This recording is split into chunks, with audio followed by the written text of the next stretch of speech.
Marriage என்று வரும்பொழுது husband and wife ரெண்டு பேருமே ஈக்குவல் பார்ட்னர்ஸ். அது என்னவோ தெரியல, மேரேஜ்னு வந்த உடனே ஒய்ஃபுக்கு எந்த ஒரு உரிமையும் கிடையாது, ஹஸ்பண்ட் என்ன சொல்கிறாங்களோ அப்படி தான் நடந்துக்கணும் என்ற ஒரு அங்கீகாரப்பட்ட ஒரு மனநிலை எல்லாருக்குமே இருக்குங்க.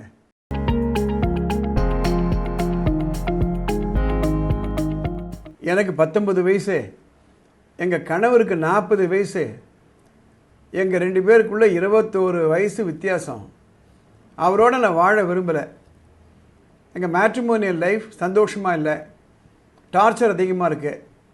என்னுடைய லைஃப் பார்ட்னர் தேர்ந்தெடுத்துட்டேன், அவரோட நான் சேஃபாக இருக்க விரும்புகிறேன், என்ன வாழ விடுங்க அப்படியே ஒரு ஒய்ஃப் சொல்கிறாங்க. ஹைகோர்ட்டில், மத்திய பிரதேஷ் ஹைகோர்ட்டில் குவாலியரில் ஒரு இன்ட்ரெஸ்டிங் கேஸுங்க. கணவன் என்ன பண்ணுறாரு, ஒய்ஃபை ஒருத்தர் கடத்தி வச்சுருக்காரு, அவங்கள கோர்ட்டுக்கு ஆஜர்படுத்தணும், ஹேபியஸ் கார்பஸ் பெட்டிஷன் சொல்லுவாங்க, ஆட்கொணர்வு மனுன்னு சொல்லுவாங்க. போலீஸு அந்த அம்மாவை தேடி பிடிச்சிடுறாங்க, கோர்ட்டுக்கு முன்னால் ஆஜர்படுத்துகிறாங்க. கோர்ட்டில் அந்த அம்மா இருக்காங்க, அவங்களுடைய பார்ட்னர் ஒருத்தர், பார்ட்னர்ன்று சொல்லக்கூடிய ஒரு ஆள், அவங்களுடைய அப்பா அம்மாவும் இருக்காங்க. அந்த ஒய்ஃப் ரொம்ப கிளியராக சொல்கிறாங்க, எனக்கு 19 இயர்ஸு, அவருக்கு 40 வயசு, என் கணவருக்கு, என்னால் முடியலைங்க, என்னால் டார்ச்சர் அதிகமாக இருக்குது, இனிமேல் அவரோட இருக்க நான் விரும்பலை அப்படின்னு சொன்னாங்க. கோர்ட்டு அந்த அம்மாவை கேட்குது. அப்புறம் இந்த போலீஸ் போய் அவங்கள கூப்பிட்டு வந்தாங்களே, அவங்களையும் கேட்குது, இல்லை அவங்க சேஃபாக தான் இருக்காங்க. அந்த ஒய்ஃபு க்ளீனாக சொல்கிறாங்க, நான் என் லைஃப் பார்ட்னரை தேர்ந்தெடுத்துட்டேன், அவரோட தான் இருக்க போகிறேன். பேரண்ட்ஸ் சொல்கிறாங்க அந்த ஒய்ஃப் எங்களோட வந்துடுங்க, அந்த பெண்ணுடைய அப்பா அம்மா. அவங்க சொல்கிறாங்க, இல்லை நான் இவரோட தான் இருக்க போகிறேன், பார்ட்னரோட தான் இருக்க போகிறேன். கோர்ட்டு ரெண்டு பக்கமாக விசாரிச்சுட்டு சரின்னு ஒத்துக்கிறாங்க, நீங்கள் அந்த பார்ட்னரோடய இருங்க. ஆனால் ஒரு இன்ட்ரெஸ்டிங் ஒரு சேஃப்டி ப்ரிகாஷன் பண்ணுறாங்க. ஷௌரிய தீதி என்ற ஒரு அமைப்பு ஏற்படுத்துகிறாங்க. ஷௌரிய தீதி யாருன்னா, ஒரு உமன் போலீஸ் சப் இன்ஸ்பெக்டர் ஸ்டேட்டஸில் இருக்கவங்க. அவங்க இந்த ஒய்ஃபோட ஒரு 6 மாதத்துக்கு தொடர்பில் இருப்பாங்க. ஏனென்றால் மன ரீதியாக உணர்வு ரீதியாக அவங்க தைரியமாக இருக்காங்களா அப்படின்னு மானிட்டர் பண்ணுவாங்க.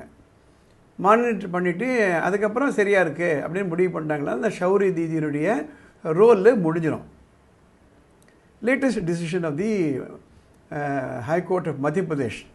எதுக்காக இந்த பதிவு நான் போடுறேன் அப்படின்னா, மேரேஜ் என்று வரும்பொழுது ஹஸ்பண்ட் அண்ட் ஒய்ஃப் ரெண்டு பேருமே ஈக்குவல் பார்ட்னர்ஸ். அது என்னவோ தெரியல, மேரேஜ்னு வந்த உடனே ஒய்ஃபுக்கு எந்த ஒரு உரிமையும் கிடையாது, ஹஸ்பண்ட் என்ன சொல்கிறாங்களோ அப்படி தான் நடந்துக்கணும் என்ற ஒரு அங்கீகாரப்பட்ட ஒரு மனநிலை எல்லாருக்குமே இருக்குங்க. இது இருந்திருக்கலாம் பல ஆண்டுகளுக்கு முன்பு, ஒருத்தர் உண்மையிலே நேசித்தாங்க, அந்த பாண்ட் ரொம்ப ரெஸ்பெக்ட்ஃபுல் டிவைனாக இருந்தது, சேக்ரெட் பாண்டாக இருந்தது. திருமணம் என்ற அமைப்பை எல்லோரும் நம்பினாங்க, அதாவது தி இன்ஸ்டிடியூஷன் ஆஃப் மேரேஜ்னு சொல்லுவாங்க. வீட்டில் பெரியவங்க இருந்தாங்க, ஒருத்தர் அட்ஜஸ்ட் பண்ணிட்டு போனாங்க, விட்டு கொடுத்து வாடுற பழக்கம் இருந்தது. ஆனால் நாளாக இது மறைஞ்சி போச்சு. இது ரெண்டு பக்கமும் மிஸ்டேக் இருக்கலாம், ஒரு வேளை ஹஸ்பண்ட் மேலே மிஸ்டேக் இருக்கலாம், இல்லை ஒய்ஃப் பேரில் மிஸ்டேக் இருக்கலாம். ஆக மொத்தத்தில் இட்ஸ் அ கான்ட்ராக்ட் அப்படின்னு ஆயிடுச்சு. அந்த எமோஷ்னல் விஷயம் நம்ம புரிஞ்சிக்கலை அப்படின்னா, திருமணங்கள் எந்த அளவுக்கு ஒரு நிம்மதியான உறவை கொடுக்கும் என்பது பெரிய கேள்விக்குறி.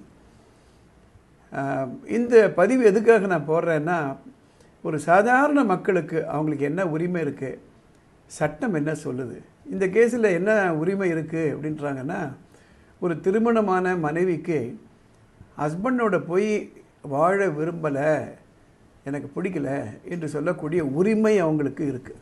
இந்த கேஸில் அந்த ஒய்ஃபுனுடைய பார்ட்னர் என்ன சொல்கிறாங்க, அவங்க நார்மலாக டைவர்ஸ் வாங்கின உடனே நாங்கள் ரெண்டு பேரும் கல்யாணம் பண்ணிக்க விரும்புகிறோம் அப்படின்றாங்க. இப்போ நம்ம எந்த காலத்தில் இருக்கோம் அப்படின்னா, லிவ் இன் ரிலேஷன்ஷிப்பே அலவுடு.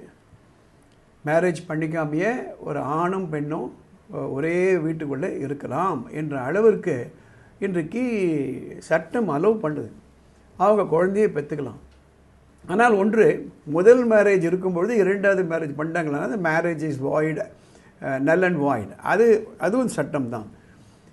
இந்த பதிவுகள் சாதாரண மக்களுக்கு போய் சேரணும்னுட்டு வானமே இல்லை அறக்கட்டளை மூலமாக நான் இந்த பதிவுகள்லாம் ஏற்றிட்டு வரேன்.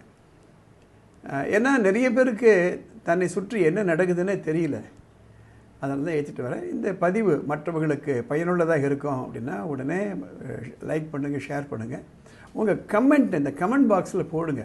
நான் கண்டிப்பாக அந்த கமெண்ட் பாக்ஸை பார்த்துட்டு நான் உங்களுக்கு ரிப்ளை பண்ணுவேன். இந்த சேனலுக்கு சப்ஸ்கிரைப் பண்ணுங்கள். அடுத்த எபிசோடில் பார்க்கலாம்.